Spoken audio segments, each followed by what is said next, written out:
श्रीभीष्म उवाच इति मतिरुपकल्पिता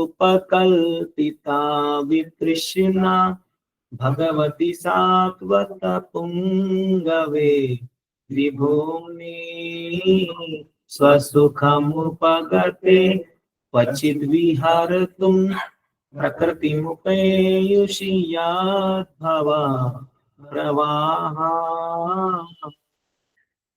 Should we recite all the slokas एक बार हम पढ़ते हैं? तो एक बार पूरा स्तुति को एक बार हम पढ़ते हैं तो बड़ा आनंद आएगा, फिर हम इसको डिस्कशन करेंगे। त्रिभुवन कामनम तमालवरणम रविकर गौरवराम्बरम दधाने वपुरलकुला प्रीताननाब्जं विजय सखेरतिरस्तु मे नवद्या युधितुरगरजो विधूम्रवेस्त्वत् कचलुलिताश्रमवार्यलङ्कृतास्ये मम निशितशरैर्विभिद्यमान त्वचि विलसत् कवचेस्तु कृष्णात्मा।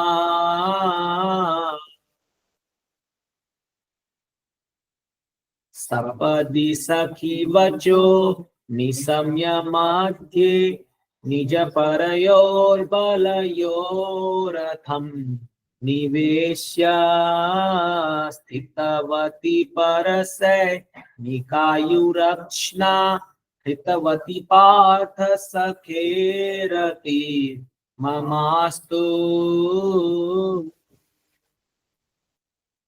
व्यवहित प्रीतनामुखं निरीक्ष्य स्वजनवधाद्विमुखस्य दो सबुद्ध्या कुमतिमहरदामविद्ययाय चरणरति परमस्य तस्य मेस्तु।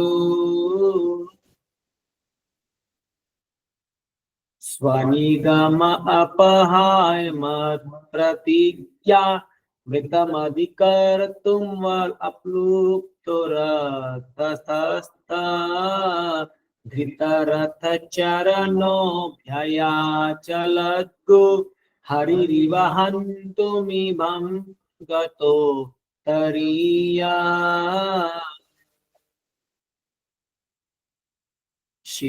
शितविशिखहतो विशीर्णदंस क्षतज परिप्लुत आततायिनो मे प्रसभं विशससार्मत्वधार्त स भवतु मे भगवान् गतिर् मुकुन्द।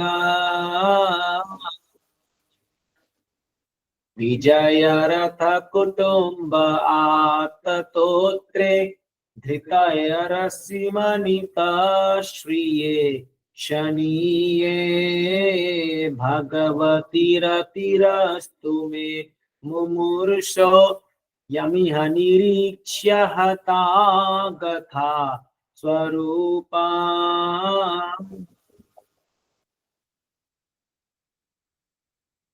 ललितगतविलासवल्गुहास प्रणय निरीक्षण कल्पितो रुमाना कृतमनुकृतवत्य उन्मदान्धा प्रकृतिमगं किल यस्य भो पवद्वा। मुनिगणनिर्पवर्य संकुलेन्त सदसि युधिष्ठिरराजसु य एषामहरमुपपते ईक्ष्यनीयो मम दृशि गोचर एष आविरात्मा।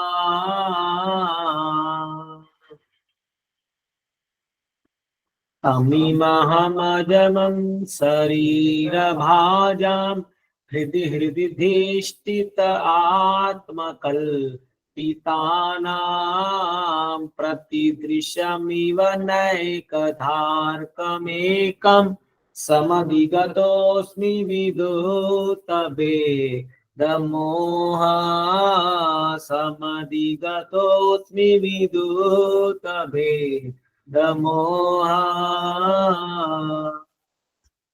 तो यहां तक भीष्म स्तुति है 31 से 42, करेक्ट ना। ये 12 श्लोक जो है ये भीष्म स्तुति है। बहुत सुंदर इसका ट्यून है गाने में, इसको आप हर दिन गा सकते हैं, याद कर सकते हैं। ये प्रार्थना है भीष्म देव की भगवान से, जिससे भगवान बहुत प्रसन्न होते हैं। तो ये 31 का हम एक बार फिर से पढ़ते हैं और फिर जो है इसका श्लोक तात्पर्य पढ़ेंगे।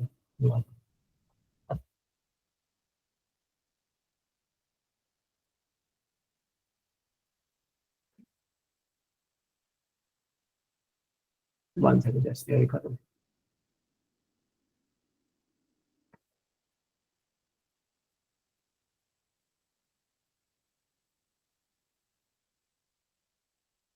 थर्टी सेकेंड से 40 सेकेंड 11 श्लोक है।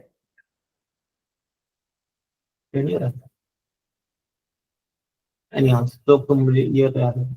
श्री विष्णु वाच इति मतिरूपकल्पिता वितृष्णा भगवती सात्वत पुंगवे विभूमि स्वसुखमुपगते क्वचित् विहर्तुं प्रकृतिमुपेयुषि यद्भव प्रवाह। पढ़िए, कौन पढ़ा जाएगा ये पहला श्लोक भीष्म देव की प्रार्थना का?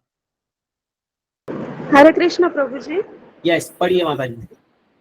भीष्म देव ने कहा, अभी तक मैं जो सोचता, जो अनुभव करता तथा जो चाहता था वह विभिन्न विषयों तथा वृत्तियों के अधीन था, किंतु अब मुझे उसे परम शक्तिमान भगवान श्री कृष्ण में लगाने दो। वे सदैव आत्मतुष्ट रहने वाले हैं, किंतु कभी कभी भक्तों के नायक होने के कारण इस भौतिक जगत में अवतरित होकर दिव्य आनंद लाभ करते हैं। यद्यपि यह सारा भौतिक जगत उन्हीं के द्वारा ही सृजित है।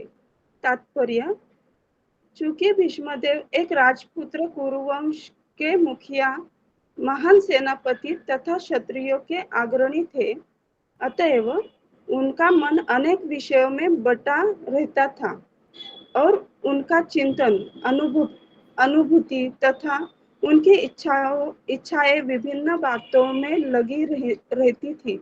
अब शुद्ध भक्ति प्राप्त करने के उद्देश्य से वे परम पुरुष भगवान कृष्ण पर ही सारे चिंतन, अनुभूति तथा इच्छाओं को केंद्रित करना चाहते थे। यहाँ पर उन्हें श्री कृष्ण को भगवान के नायक तथा सर्वशक्तिमान कहे गए हैं। यद्यपि भगवान कृष्ण आदि भगवान है, लेकिन वे अपने शुद्ध भक्तों को भक्तिमय सेवा का वरदान देने के निमित्त इस धरा पर स्वयं अवतरित होते हैं। कभी तो भगवान कृष्ण के रूप में जो वे स्वयं है, और कभी भगवान चैतन्य के रूप में अवतरित होते हैं। दोनों ही शुद्ध भक्तों के नायक हैं। भगवान के शुद्ध भक्तों में भगवान की सेवा करने के अतिरिक्त अन्य कोई इच्छा नहीं रहती, अतएव वे सात्वत कहलाते हैं और भगवान ऐसे सात्वतों में अग्रणी है। इसलिए भीष्मदेव को अन्य कोई इच्छा नहीं हुई। जब तक मनुष्य सभी प्रकार की भौतिक इच्छाओं से शुद्ध नहीं हो लेता, तब तक भगवान उसके अगुवा नहीं बनते। इच्छाओं को मिटाया नहीं जा सकता, लेकिन उन्हें केवल शुद्ध करना होता है।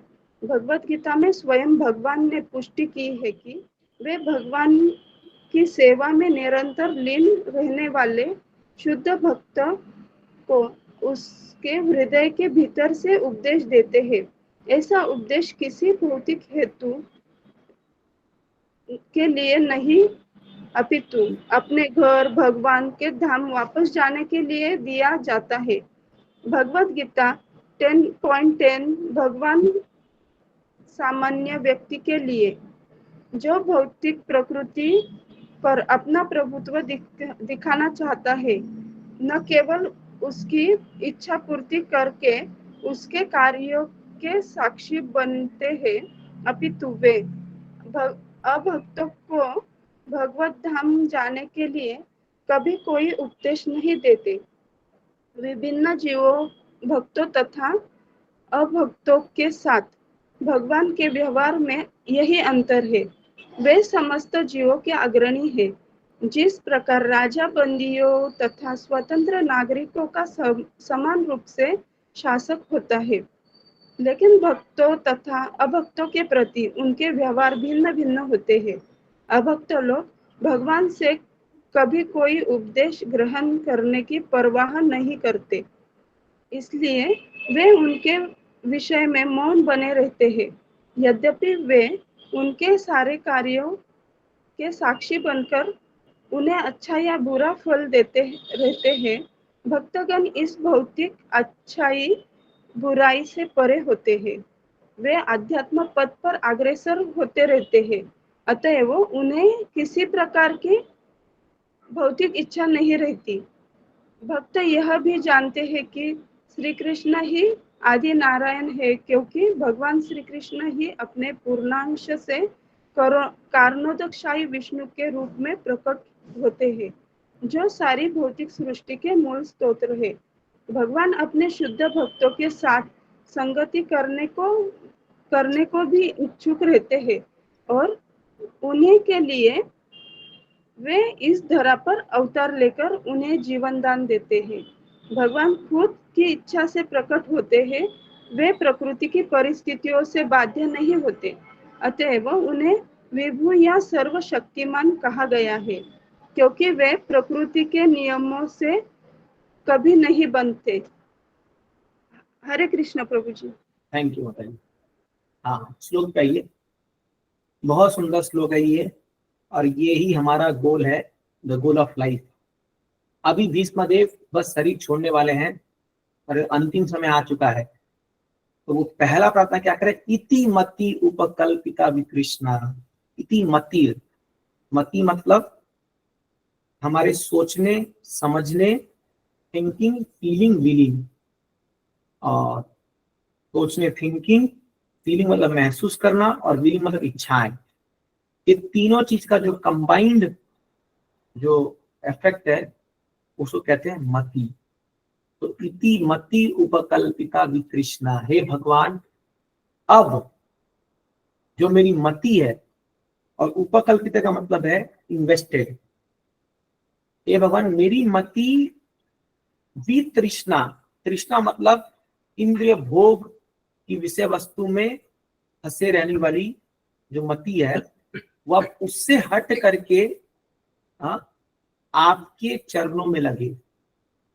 इति मति उपकल्पिता वितृष्णा भगवती, भगवती है भगवान आपके, सात्वते पुंगवे भूमि। सात्वत मतलब भक्त, सताम, सताम में बोलते हैं ना, तो सताम मतलब भक्त, और सात्वत मतलब भक्तों में लीडर, पुंगवे लीडर्स ऑफ डिवोटीज।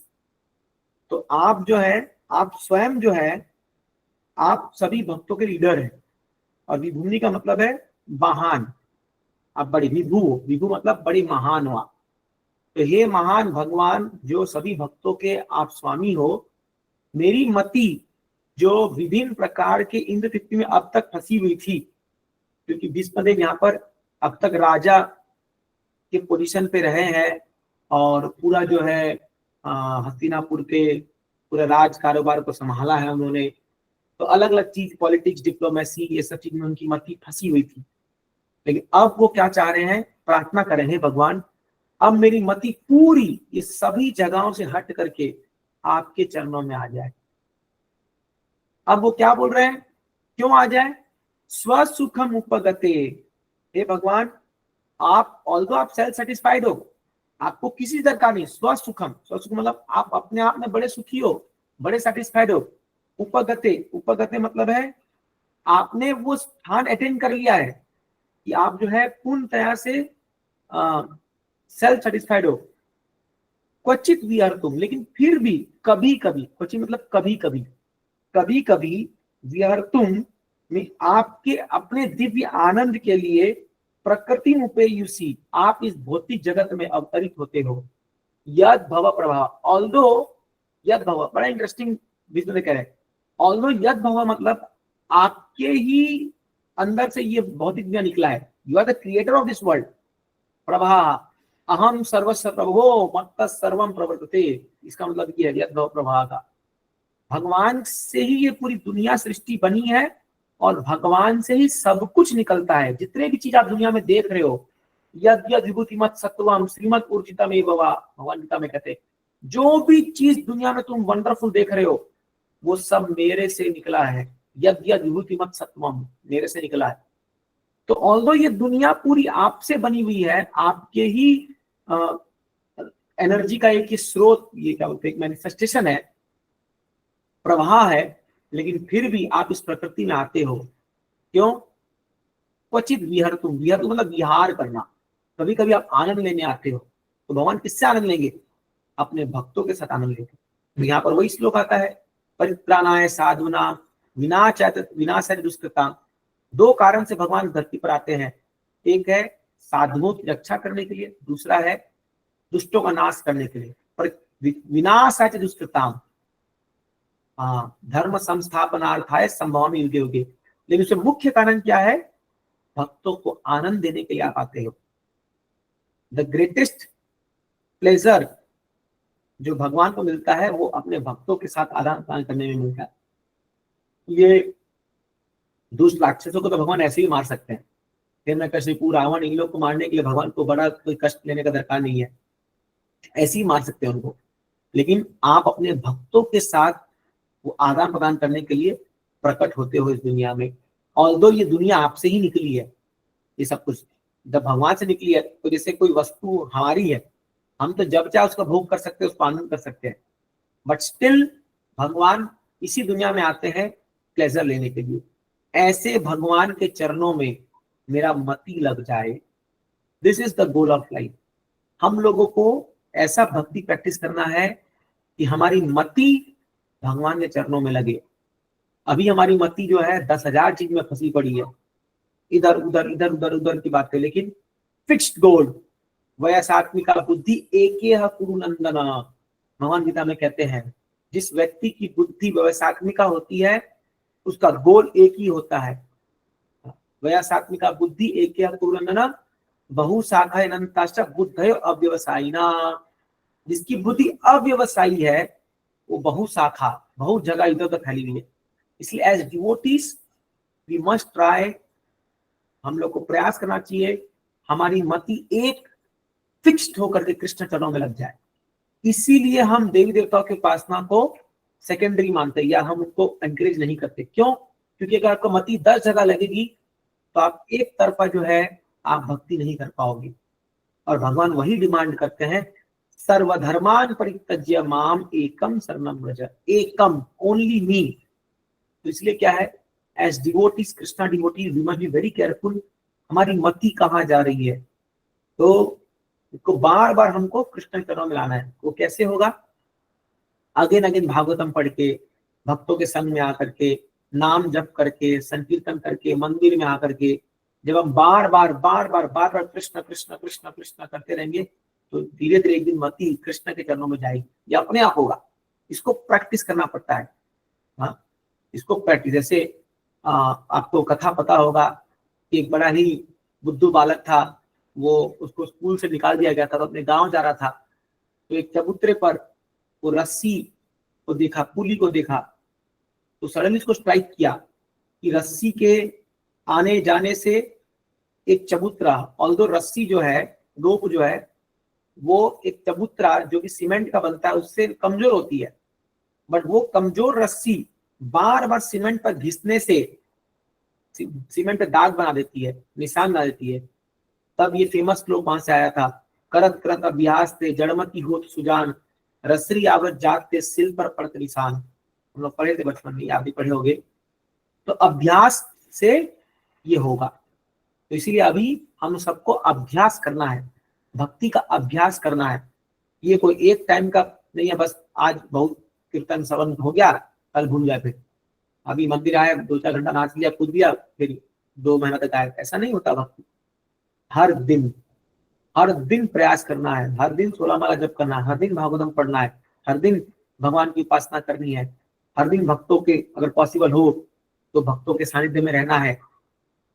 तो ये बार बार करते करते जो हमारी जड़मती है वो सुजान हो जाएगी, इसके अंदर जो है भगवान का चेतना बने। इसलिए भक्ति is a practice, is a cultivation, ये कोई वन टाइम शो नहीं है। तो इसलिए जो लोग भी भक्ति करना चाहते हैं, रियली भक्ति करना चाहते हैं, हर दिन हमको मेहनत करना पड़ेगा, यही तपस्या है। और फिर इससे धीरे धीरे हम एडवांस करते अपने चेतना में। ठीक है, तो प्रभा जी तात्पर्य में बड़ा सुंदर बात कहते हैं कि कैसे भगवान जो है इस भौतिक संसार के नियमों में नहीं बनते हैं, वो इससे परे है।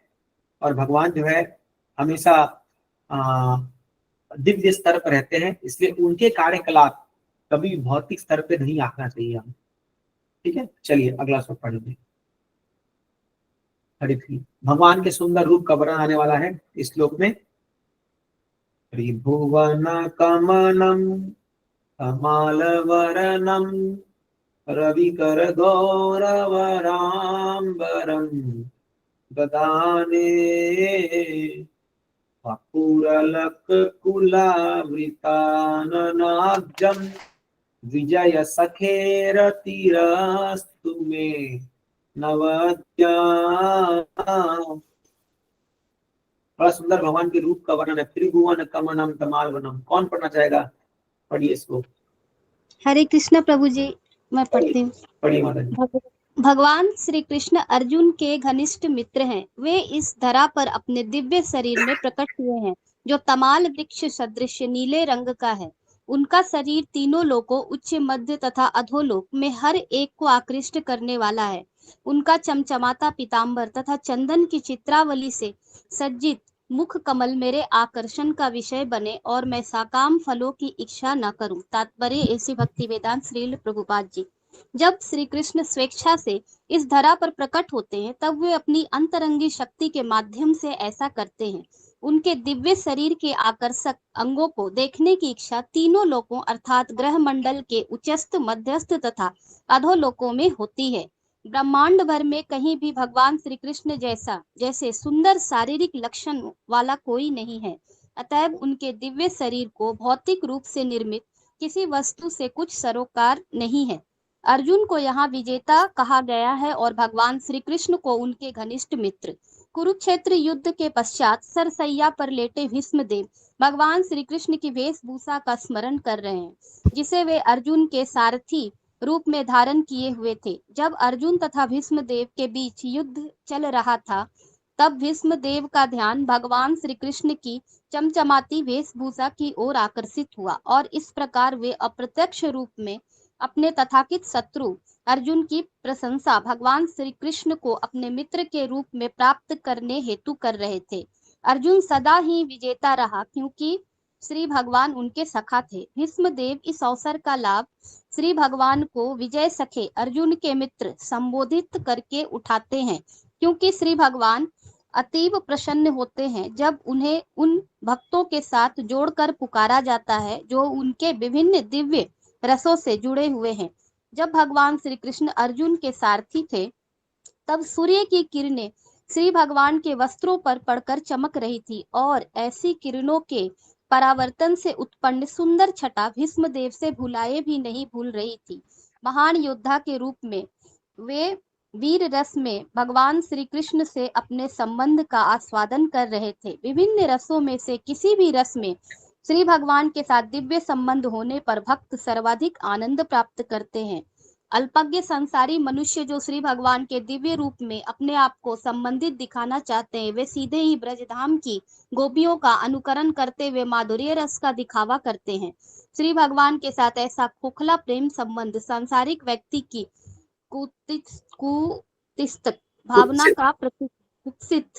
का प्रतीक है, क्योंकि जिसने श्री भगवान के साथ माधुर्य का आनंद प्राप्त किया है, वह संसारी श्रृंगार रस में लिप्त नहीं होता, जिसकी भर्त्सना सांसारिक नैतिकता ने भी की है। श्री भगवान के साथ प्रत्येक जीव का नित्य संबंध क्रमानुसार विकसित होता है।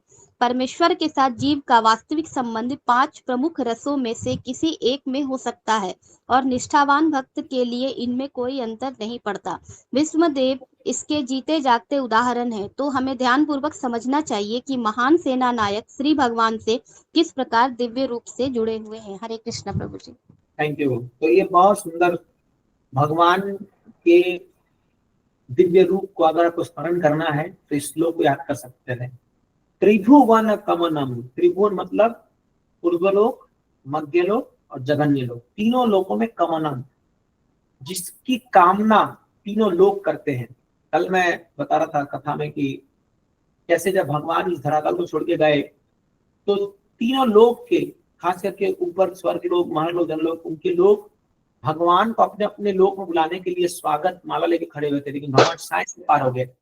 भगवान उनकी ओर देखे भी नहीं, क्योंकि भगवान को अपने पास बुलाने के लिए भक्ति चाहिए। आप कोई भी बाकी चीज से उनको आकर्षण नहीं कर सकते। तो त्रिभुवन कमनम, जो भगवान तीनों भुवनों में मोस्ट डिजायरेबल है, जिनको प्राप्त करने के लिए तीनों लोग के लोग इच्छा रखते हैं। तमाल वर्णम, वर्ण कैसा उनका? तमाल वृक्ष जैसे। तमाल मतलब जो होता है, आप वृंदावन में जाओगे तो तमाल वृक्ष आपको दिखते हैं, तो वो ब्लूइश ब्लैकिश टाइप का रहेगा। मेघ श्यामम, ऐसा कलर उनका रहता है। तमाल वर्णम, है ना। रवि कर गौर वराम्बरम, रवि कर गौर तो मतलब रवि कर मतलब सूर्य की आभा, और गौर मतलब गोल्डन, वराम्बरम मतलब उनके वस्त्र। तो आपको पता है भगवान पीताम्बरी कलर का पहनते हैं। पीताम्बर मतलब ही पीला वस्त्र धारण करते हैं। तो कैसे दिखता है? जैसे सूर्य की चमचमाती किरणें और गोल्डन लाइट, तो गोल्डन कलर है। और जैसे तात्पर्य प्रभाव लिखते हैं कि जब सूर्य की रोशनी चमक रही थी तो वो गोल्ड और चमक रहा था। अगर आप एक सोने को सूर्य की रोशनी में लेके जाओगे तो और चमकता है। तो वैसा कलर का कपड़ा भगवान पहने हुए। तो ये भीष्मदेव ऐसा क्यों विधान कर पा रहे हैं? क्योंकि भीष्मदेव जो है वो भगवान को युद्ध स्थल में देखे थे और अर्जुन के सारथी के रूप में। इसीलिए उन्होंने क्या बोला? वपुर अलक कुला आवृता। बड़ा इंटरेस्टिंग है ये। सोचिए, हालांकि भगवान युद्ध भूमि में है, लेकिन वपु अलक कुला, उनकी जो वपु है शरीर है वो अलक कुला आवृता। अलक कुला आवृता का मतलब है चंदन के सैंडलवुड पेस्ट से सजाया हुआ। जैसा आप हमें मदन मोहन जी को देखते हो ना श्रृंगार आरती में, चंदन से उनका गालों में यहाँ बनाया जाए डेकोरेशन। तो इवन जब वो युद्ध में भगवान लड़ने जा रहे हैं तभी भी उनके पूरे शरीर में चंदन से वो लेप लगाया हुआ है। इसका मतलब है अलक कुल आवृता, covered with paintings of sandalwood pulp. Paintings, भगवान के चेहरे पर पेंट किया जाता है चंदन से। डीटी अभी खास करके अभी अक्षय तृतीया से शुरू हो जाएगा चंदन यात्रा, तो भगवान के चेहरे पर सुंदर सुंदर आकृतियां बनाई जाएगी एकदम चंदन से। बड़ा सुंदर उत्सव होता है ये पूरा 15 दिन का। तो वपुर अलक कुला आवृता, आवृत मतलब ढका हुआ है, पूरा शरीर ढका हुआ है। अब ये भगवान को साक्षात भीष्मदेव देख के बोल रही है चीजें। तो इसीलिए हम लोग को 100% फेक होना चाहिए कि ऐसे ही भगवान का डिस्क्रिप्शन, क्योंकि ये भीष्मदेव बोल रहे हैं ना और उन्होंने साक्षात देखा है भगवान को, हम नहीं देखे। तो somebody can say this is imagination। कुछ मूर्ख लोग भगवान राम और कृष्ण को इमेजिनेशन बोलते हैं, और यहाँ देखिए भीष्मदेव साक्षात देख के भगवान का वर्णन कर रहे हैं। और कौन सा प्रूफ चाहिए आपको? और जबकि मरते कोई भी व्यक्ति जब मृत्यु से होता झूठ नहीं बोलता। अभी उनको झूठ बोलने क्या है या कुछ छुपाने क्या है? एकदम स्पष्ट यहाँ पर बोल रहे हैं वपुर अलक कुला आवृतम आब्जम। तो अनन आब्जम मतलब, अब्जम मतलब है लोटस। उनका जो चेहरा है कमल के फूल की भांति खिला हुआ है। और इवन आप ये भी कह सकते हो कि कमल के फूल की बात एकदम रोजी रोजी टाइप, मतलब वो जो गुलाबी कलर का चेहरा है, पिंकिश पिंकिश। आप देखो कि जिसका चेहरे में आजकल वो लोग लगाते रोजी लगाते जो क्या पिंक दिखने के लिए, तो वैसा भगवान पिंकिश दिख रहे हैं। और या कमल उनका जो चेहरा है या उनके हाथ सबको हम लोटस से कंपेयर करते हैं, लोटस। अब इसमें 2-3 चीज आप लोटस में ला सकते हो। जैसे कुंती महारानी ने प्रार्थना किया था, नमो पंकज नाभाय, नमो पंकज मालिने, नमो पंकज नेत्राय, नमो पंकज आंगरे। हर चीज लोटस से कंपेयर किया गया। क्यों? एक तो ब्यूटी, लोटस का ब्यूटी, दूसरा महक, लोटस का भी जो फ्रेग्रेंस होता है बड़ा सुंदर होता है, और तीसरा लोटस कभी भी कीचड़ में सनता नहीं है। हाँ, लोग कीचड़ में रहता है, बट कीचड़ में कभी भी वो टच नहीं होता। उसी प्रकार भगवान के हर एक अंग प्रत्यंग, उनके हर एक कार्य ऑल्दो इस भौतिक जगत में है बट इससे टच नहीं होते। ये भी एक कारण है लोटस से कंपेयर करने का।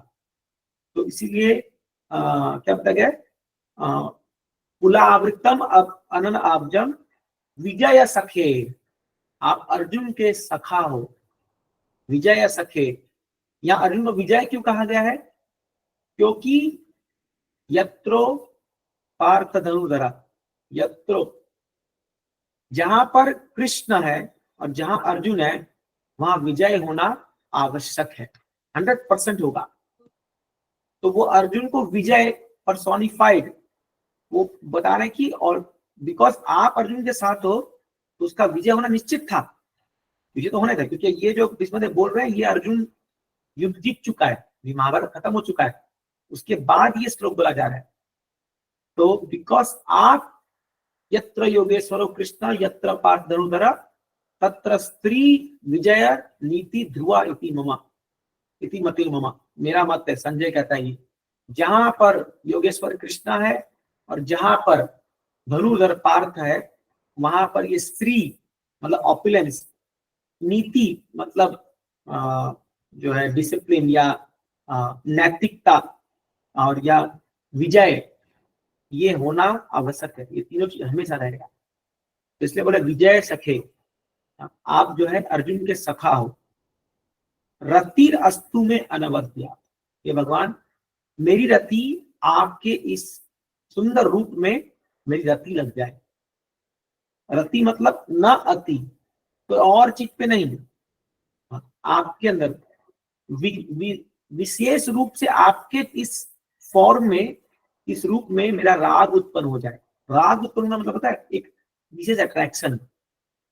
तो जब रति बोले ना, रति शब्द बड़ा संस्कृत में इट्स कॉल्ड स्पेशल अट्रैक्शन। तो प्रभुपाद ठाकुर लिखते कि भीष्मदेव भुला ही नहीं पा रहे उस रूप को। इसलिए भीष्मदेव जो है, हम जैसे हमारे दिल्ली मंदिर में जो भगवान है उनका नाम दिया था प्रभुपाद जी ने, राधा पार्थ सारथी।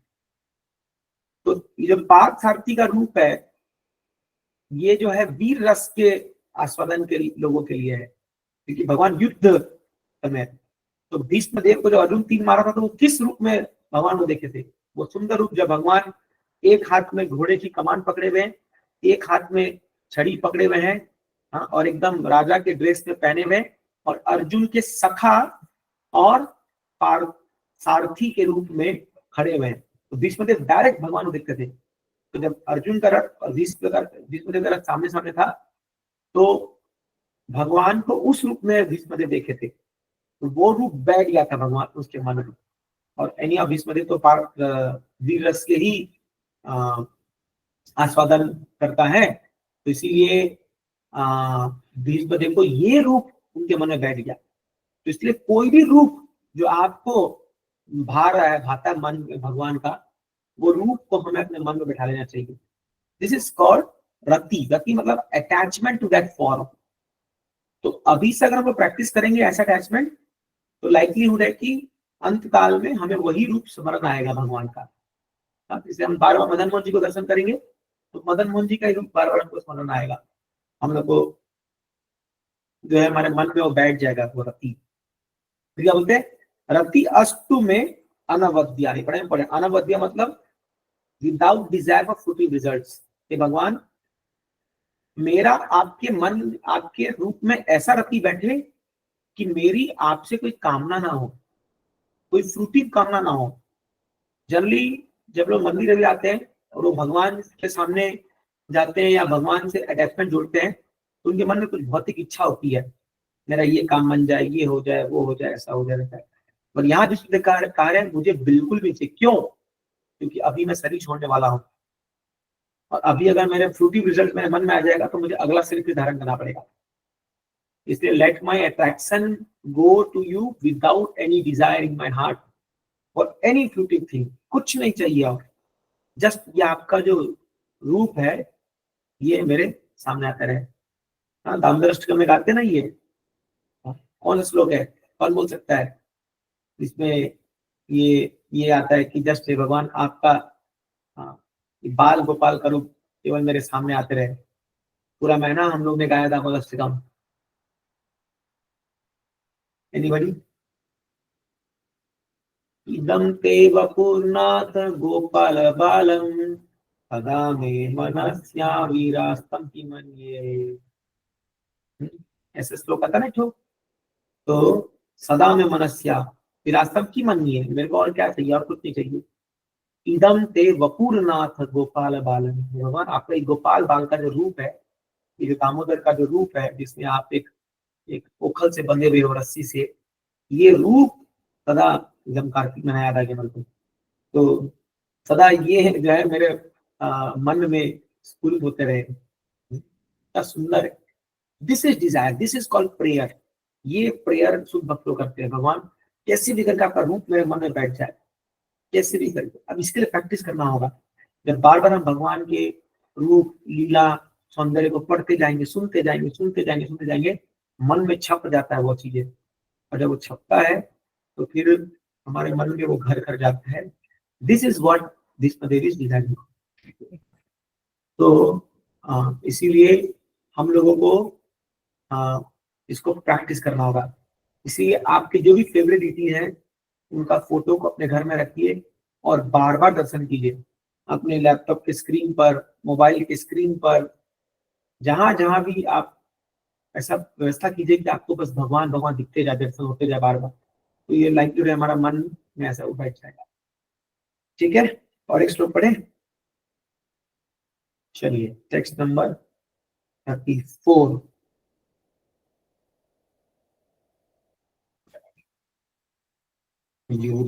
युधितुरगरजो विधूम्र विश्व कचलुलितस्त्रमवार्यलं कृतास्ये मम निशितसरे विविद्यमान त्वचि विलसत्तव चेस्तु कृष्ण आत्मा। पढ़िए, कौन पढ़ना चाहेगा ये? हरे कृष्ण प्रभु जी, दंडवत प्रणाम। ओके माता जी, पढ़िए। युद्ध क्षेत्र में जहाँ मित्रतावश भगवान श्री कृष्ण अर्जुन के साथ थे, भगवान श्री कृष्ण के लहराते केश घोड़ों की टापों से उठी धूल से धूसारित हो गए थे तथा श्रम के कारण उनका मुखमंडल पसीनों की बूंदों से भीग गया था। मेरे तीक्ष्ण बाणों से बने घावों से इन अलंकारों की शोभा और भी बढ़ गई थी और वे उनका आस्वादन कर रहे थे। मेरा मन उन्हीं भगवान श्री कृष्ण के प्रति आकर्षित हो। तात्पर्य ऐसी भक्ति वेदांत स्वामी श्रील प्रभुपाद महाराज की जय। श्री भगवान शाश्वता ज्ञान एवं आनंद स्वरूप थे। अतः जब श्री भगवान की दिव्य प्रेममय सेवा 5 प्रमुख संबंधों से, रसों से अर्थात शांत, दास्य, संत, साख्य, वात्सल्य तथा माधुर्य में से किसी एक में सच्चे प्रेम तथा अनुराग से की जाती है, तब श्री भगवान उसे ग्रहण करते हैं। भीष्म देव दास्य भाव में श्री भगवान की महान भक्त है, अतएव उनके द्वारा श्री भगवान के दिव्य शरीर पर तीक्ष्ण बाणों की वर्षा किसी अन्य भक्त द्वारा उन पर गुलाब की कोमल पंखुड़ियों की वर्षा करने के समान है। ऐसा प्रतीत होता है कि श्री भगवान के साथ भीष्मदेव ने जो कुछ किया था उसके लिए वे पश्चाताप कर रहे हैं, लेकिन असल में अपने दिव्य शरीर के कारण श्री भगवान को तनिक भी पीड़ा नहीं हुई थी। उनका शरीर पदार्थ नहीं है, साक्षात वे तथा उनका शरीर दोनों पूर्ण रूप से आध्यात्मिक है। आत्मा को न तो छेड़ा जा सकता है, न जलाया या सुखाया या गीला किया जा सकता है।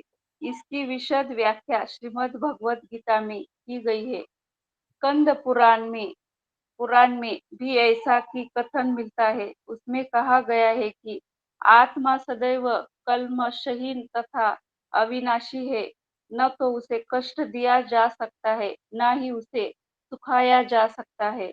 जब भगवान श्री विष्णु अवतरित होकर हमारे समक्ष प्रकट होते हैं, तब वे बद्ध जीवों के समान भौतिक बंधन से जकड़े हुए लगते हैं, लेकिन वे ऐसा असुरों या नास्तिकों को मोहित करने हेतु करते हैं, जो श्री भगवान को उनके प्रकट होने के समय से ही मारने की ताक में रहते हैं। कंस भगवान श्री कृष्ण को और रावण श्री राम को मारना चाह रहे थे, क्योंकि मूर्खवश वे इस तथ्य से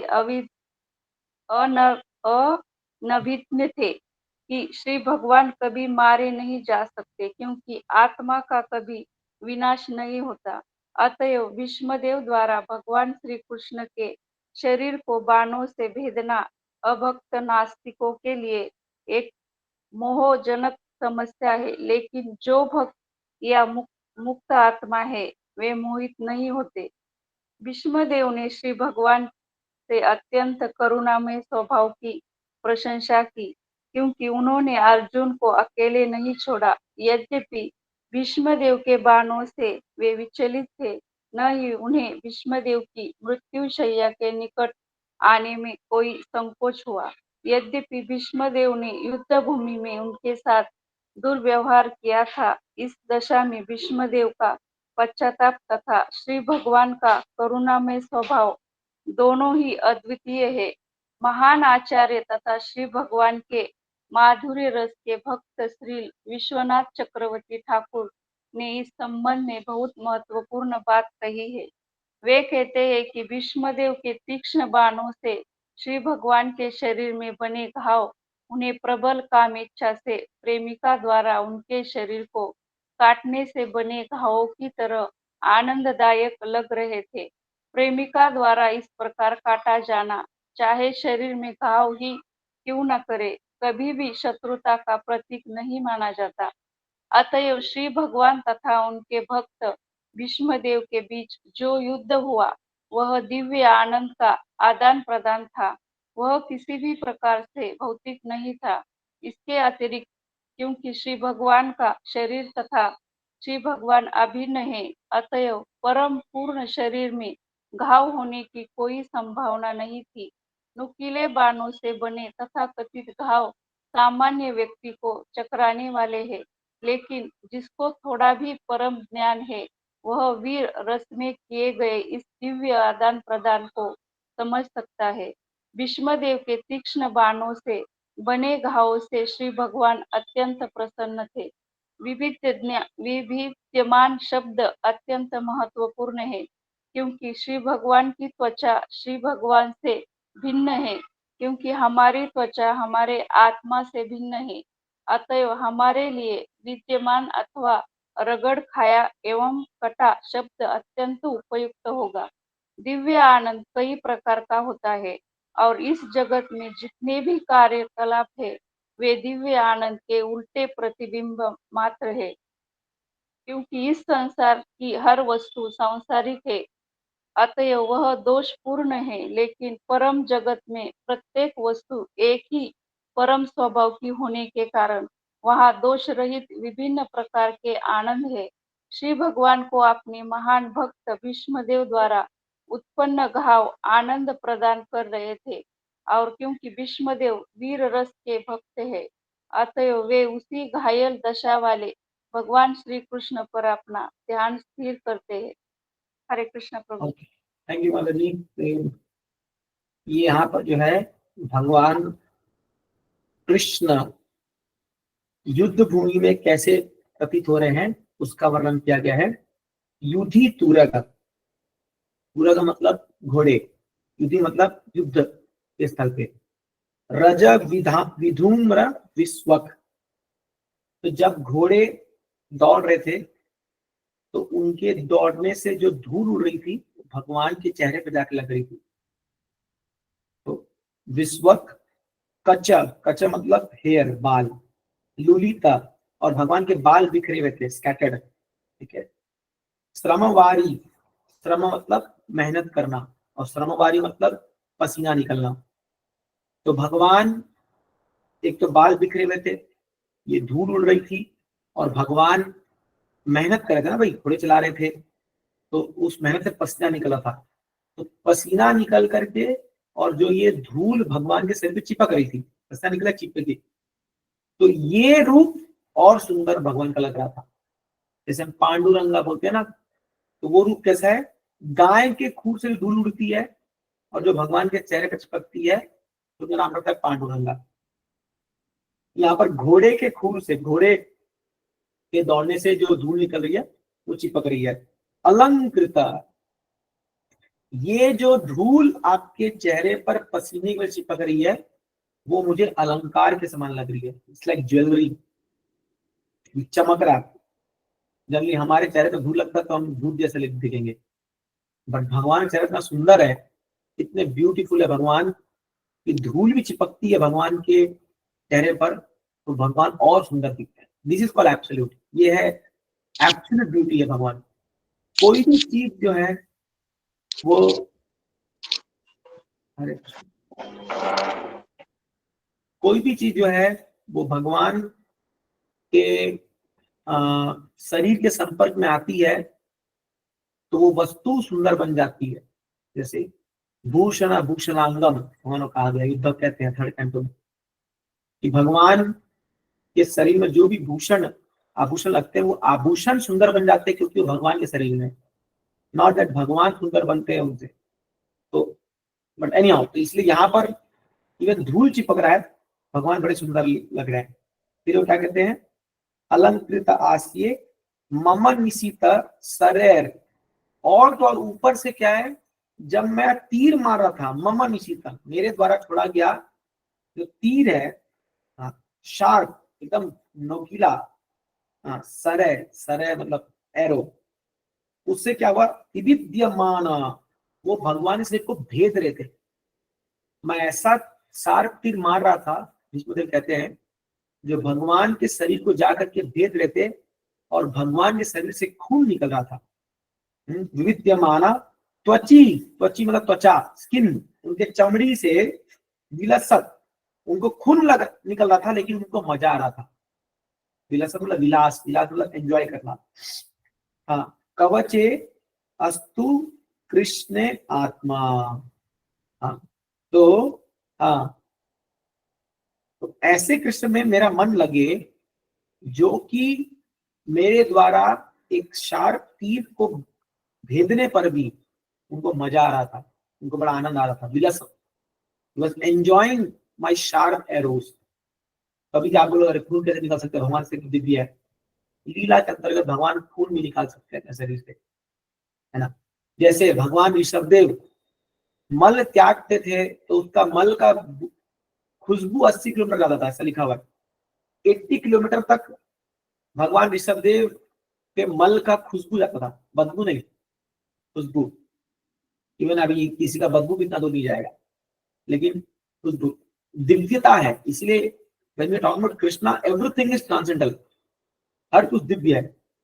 तो अभी यहाँ बड़ा इंटरेस्टिंग लिखा है कि ऑल्दो बीच में तीर मारे थे, बट भगवान को लग रहा था कि कोई उनकी गर्लफ्रेंड फूल फेंक रही है, कोई इनका भक्त फूल फेंक रहा है, ऐसा ऐसा भगवान को फूल का था, तो तीर मार रहा है। इसको बोलते हैं वीर रस। ये जैसे भगवान जय विजय से क्यों लड़ते हैं, क्यों उनको हिरण्यकशिपु रावण बना के लाते हैं, लड़ने के लिए, वीर रस का आनंद लेने के लिए। कभी कभी होता है ना, क्योंकि राजा लोग पहले जमाने में मल्ल युद्ध करते थे, तो उनको बड़ा बोर होता था, यार कुछ युद्ध नहीं हुआ, बहुत दिनों में लड़ाई वड़ाई नहीं हुआ है, तो मल्ल युद्ध का आयोजन होता, उसमें राजा खुद लड़ने आते थे। तो उसमें बड़े बड़े योद्धा आते थे, वो लोग युद्ध करते, राजा को मजा आता था लड़ने में। होता है ना, अभी हमारे में भी किसी की शो रहता है, कई के घरों में भी ऐसे रहते हैं, कई औरतें भी ऐसी रहती है, बिना लड़ाई किए मजा नहीं आता इनको, तो कुछ ना कुछ करके झगड़ा करना, लड़ना, स्वभाव है, स्वभाव रहता है। तो इसमें भी रस आता है, लोगों को मजा आता है, अरे हाँ कुछ तो बढ़िया हल्ला शोर हुआ तो मजा आया, वैसे। तो वो रस का आस्वादन करने के लिए भगवान जो है भीष्मदेव को अपने सामने खड़ा करते थे। और भीष्मदेव एक महाजन है और स्वयं एक महान भक्त है, ऐसे भगवान के चरणों में अपना मन लगाना चाह रहे हैं भीष्मदेव। तो इसलिए इस श्लोक हम एकदम डिटेल जा रहे हैं, क्योंकि इट इज वेरी हमारे लिए इसको मेडिटेट करना बड़ा आसान हो जाता है, जैसे भीष्मदेव मेडिटेट कर रहे हैं भगवान पर, तो ऐसे ही हमको भी भगवान की कोई लीलाओं को, उनके रूप को, सौंदर्य को स्मरण करना चाहिए। इससे क्या होगा, स्मरण से हमारा अनर्थ जाएगा और मन भगवान के चरणों में रह जाएगा। ऐसे करते करते रति लग जाएगी मन में। यही तो प्रैक्टिस करना है, दिस इज द गोल, यही काम आने वाला है at the end of the day. This is how we practise. जैसे भागवतम के श्लोकों को हम लोग को बहुत अच्छे से पढ़ना चाहिए। हालांकि हम लोग एटलीस्ट जो भी है अच्छे से पढ़ना चाहिए, याद करने का प्रयास करना चाहिए, हम इतना चीज में लगे रहते हैं, बट ये भागवतम और गीता के जो श्लोक है ना, ये एकदम साक्षात भगवान को सामने प्रकट कर देंगे आपके, और यही आपके अंतिम समय में जो काम आएगा आपको भगवान तक पहुंचने के लिए।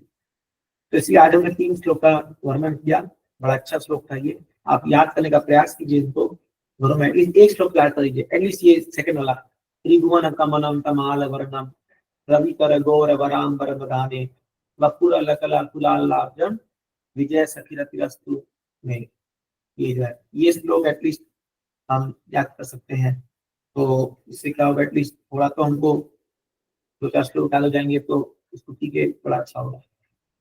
तो हम यहीं पर विराम देंगे। किसी आपके प्रश्न है तो आप पूछिए, या कुछ कमेंट आप ऐड करना है तो आप पूछ सकते हैं। हरे कृष्णा।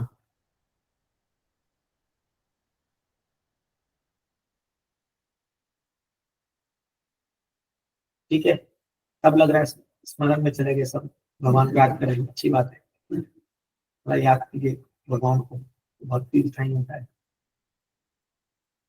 ठीक, anybody wants to speak anything in this matter?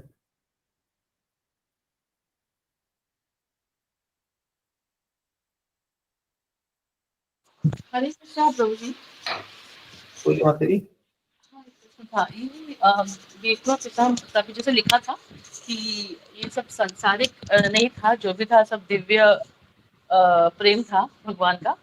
तो ये मतलब वो जो भीष्म पितामह को ये जो रोल इसे दिया है ना, मतलब जो उन्होंने, वो भी भगवान की ही लीला है ना, उनकी Yes. कृपा से, ऐसा मैंने सुना था। यस यस यस, जो रचाया हुआ था कि वो चाहते थे कि मतलब ऐसा हो, और भीष्म पितामह को भी वो जो भी हुआ उनके साथ, वो उनको भी एक तरह से वो अपना क्या सेवा ही कर रहे थे भगवान के प्रति, ऐसा हाँ मैं सुना। करेक्ट। तो वीर रस का भगवान का सुना, तो वीर रस के लिए कोई तो ऑपोनेंट चाहिए ना वैसा लड़ने वाला। तो अगर अभी वीर रस आसमान में आ गया, बच्चे से लड़ाई करो, बोले बड़ा मजा आ गया, मैंने हरा दिया बच्चे को, तो मजा तो नहीं आएगा। तो भगवान एटलीस्ट उतने शक्तिशाली व्यक्ति को सामने रखेंगे तब तो मजा आएगा ना। तो इसलिए भगवान ने उनको ऐसा रोल में लगाया और उसका आनंद लिया। This is all orchestrated by Krishna. तो किसी की हिम्मत है कृष्ण से लड़ लेंगे ऐसे आ जाए, और भगवान ऐसे आएंगे किसी के पास अंत समय में, जैसे एंड पॉइंट पे कोई भगवान आएंगे? कभी कभी नहीं आएंगे। और प्योर डिवोटी है, इसलिए भगवान आए दर्शन देने के लिए अंतिम समय में। ठीक है, all right, to stop here. Thank you very much. Yes Suri माता जी, कुछ बोलना है आपको?